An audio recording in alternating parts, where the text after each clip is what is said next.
Presented by Church Tech U, it's the Pro Presenter Show. On today's show, how to format the longest and shortest verses in the Bible.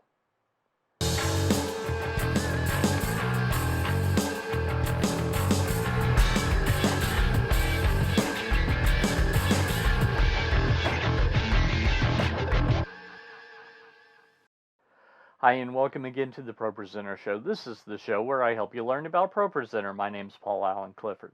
And before we get started, make sure to click the subscribe button and then the little bell icon so that you can be among the first to learn the new tips and tricks I share. The Bible is an incredibly diverse book. That's its strength. But also that can cause problems, if you have to format some of the verses that are a couple of words long, and then some that are a lot longer than that. So how do you handle those? Well, let's take a look. Sometimes you're going to run into this formatting problem. This is John 11:35. You probably know this. Shortest verse in the entire Bible, Jesus wept. 2 words, short and sweet. So that's pretty easy to put up, pretty easy to format. I mean, if you wanted to take up more space instead of a lower third, let's say you wanted to do a full screen and you wanted to have it take up a lot of space, you could make it pretty big. I'm not sure that I would do this unless the whole point of the sermon was this, but that's one option. But let's say, I can't imagine any sermon where this would be the case, but let's say you have a shorter verse like John 11:35 and the longest verse in the Bible, which is Esther 8:9. Now you can't even make out all that. That's the entirety of the verse. It's squished down small enough to where it fits on one screen. A lower third, it just would be itty-bitty teeny tiny.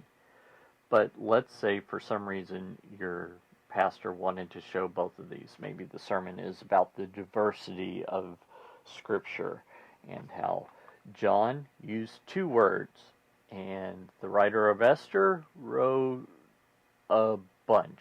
It just keeps going on and on. So those are your first 2 options. You can make shorter verses bigger or longer verses smaller, and it will fit in that way. So that's 2 options. Another option is you can keep the shorter verses, the same size, and then divide the longer verses. So here I've done just that, and you can start to make out, if you're watching this, in HD, you can start to make out, I've got 5 lines here, which I normally like to keep it to 2 to 4 on the outside, but in this case we could do it like this, and we've got 5 lines here and 6 lines here. So it's on the edge of legibility, but it is something that you can do. So if your pastor says, well, I want all the verse on one slide, that's basically your option. I mean, you can minimize the line spacing, which would make it harder to read, but your hands are kind of tied. Someone once emailed me and said, okay, here's what I want. I want a longer verse, but I don't want to make it smaller, but I do want to show all the text on one slide. You don't have that option. That's like saying I want to draw a circle, but it has to have 4 90-degree angles and 4 equal sides, what we also call a square. Those are mutually exclusive. You just don't have that as an option. So your choices are make the text smaller or divide it. Now if you divide it, what do? There are a couple of different options here. In this case, with the Esther 8:9, this is all one sentence. So sometimes you'll have a verse that's a couple of sentences, but This one is 1. Now it's a few different clauses, so maybe that's another option. Then the king's scribes were called at that time in the 3rd month, which is the month of Sivan, on the 23rd day of the month, semicolon. You could divide it there. A semicolon is a good dividing point. It's not as strong as a period in English grammar, but it typically separates 2 independent clauses, so that would be a good place to divide it. And it was written according to all that Mordecai commanded to the Jews and to the satraps. I don't even know what a satrap is. And the governors, etc., etc., etc.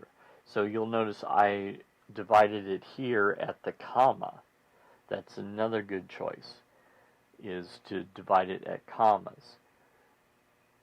So you can divide it at periods, you can divide it at semicolons, divide it at commas. One choice that I don't personally like, but it's something for you to consider, is dividing it at lines. So you could, instead of dividing it at this comma, you could have divided it after Mordecai.